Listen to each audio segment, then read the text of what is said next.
পৃথিবীতে 100% ভালোবাসার মধ্যে 1% দিয়েছে মাকে, আর 99% রেখেছেন আল্লাহর কাছে।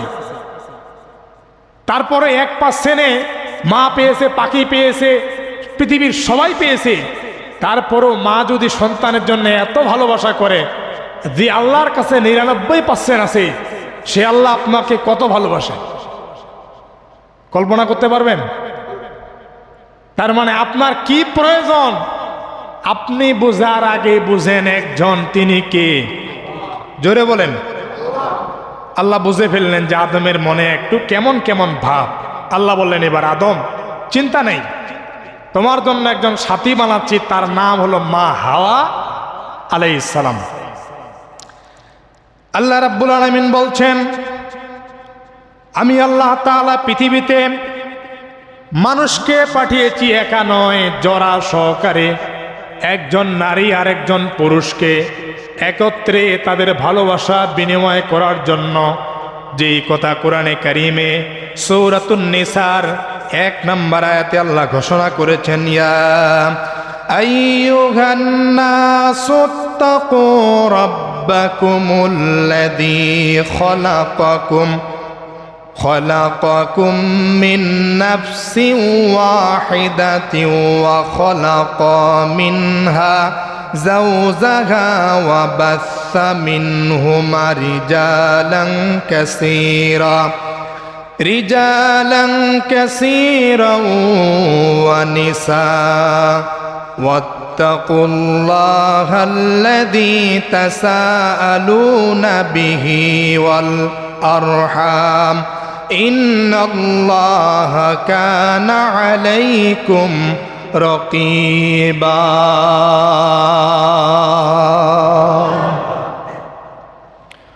সূরা নিসা আয়াত নম্বর 1। ইয়া আইয়ুহান নাসুত্তাকু রাব্বাকুমুল্লাযী খলাকাকুম মিন নাফসিন, হে মানুষ মণ্ডলী মনে রাখো তোমরা একমাত্র ভয় করো কাকে? একমাত্র তোমরা ভয় করো আল্লাহ রাব্বুল আলামিনকে, কারণ তিনি তোমাদেরকে একজন মানুষ থেকে পৃথিবীতে পাঠার পরে, দুইজন বানার পরে এই পৃথিবীতে আজ অসংখ্য মানুষে পরিণত করেছেন। তিনি কে?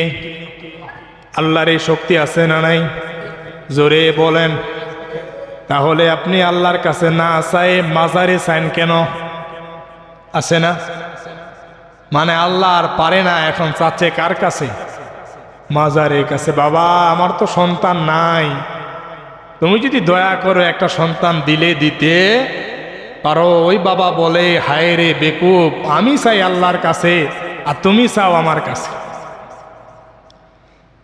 আল্লাহ বলেন, এই পৃথিবীতে আদম থেকে শুরু করে আজ পর্যন্ত জোড়ায় জোড়ায় অসংখ্য মানুষ বানিয়েছি।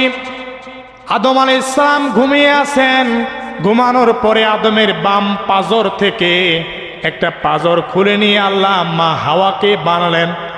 সুন্দর করে রমণীর মতো কোণে সেজে আল্লাহ রাব্বুল আলামিন একটা সাইডে রাখলেন।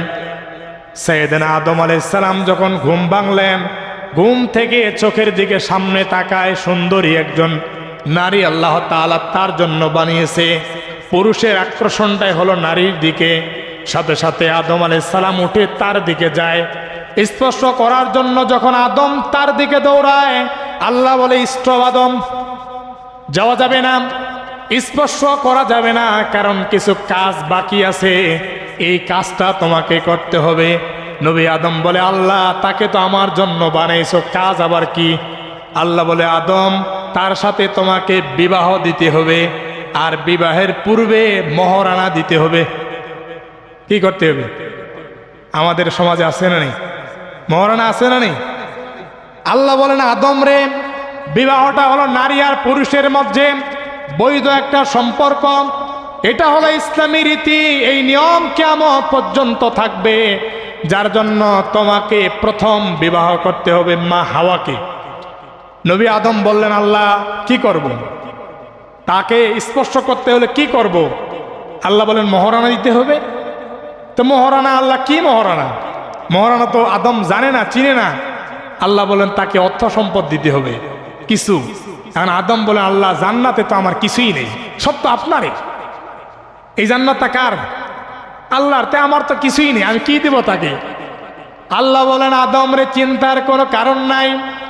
পৃথিবীতে একজন নবী যাবেন, সর্বশেষ নবী, যিনি হলেন রহমাতুল্লিল আলামিন, জনাবে মুহাম্মাদুর রাসূলুল্লাহ।